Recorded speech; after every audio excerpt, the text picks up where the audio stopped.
అభివృద్ధి అంటే ఒక ఊరికి ఒక పల్లెకి నీకు నాకు నువ్వు తెలంగాణ చేస్తే నీ తెలంగాణ ఇది కాదు అభివృద్ధి. అభివృద్ధి అంటే అందరూ బాగుంటే అభివృద్ధి. అనుముల రేవంత్ రెడ్డి ఒక్కరు బాగుంటే అభివృద్ధి కాదు. అనుముల రేవంత్ రెడ్డి అన్నదమ్ములు బాగుంటే అభివృద్ధి కాదు.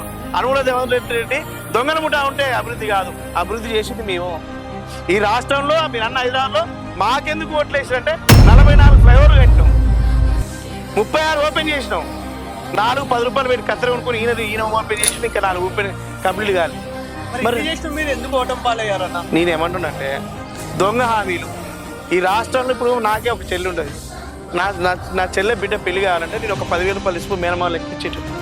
నేను ఏమైనా నా భార్య ఉంటే ఎట్టిస్తావే 5,000 అని చెప్పి.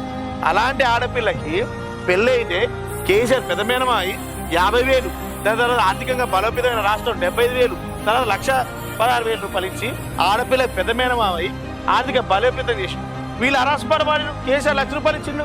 వీళ్ళ తులం బంగారం కేసీఆర్ 2,000 పీస్ ఇచ్చిండు, వీళ్ళు 4,000. ఎంత ఏలంపాటు అయిపోయింది. జనం ఏమనుకున్నారంటే అరే కేసీఆర్ నిజంగా ఇచ్చిందిగా, ఒకసారి ఏడు జత్తుండాయి అట్లాంటుండాయి ఇట్లాంటుండాయి, ఈ దొంగకి అవకాశం ఇద్దాం అంటే ఈ దొంగకే తాళాలు ఇచ్చింది.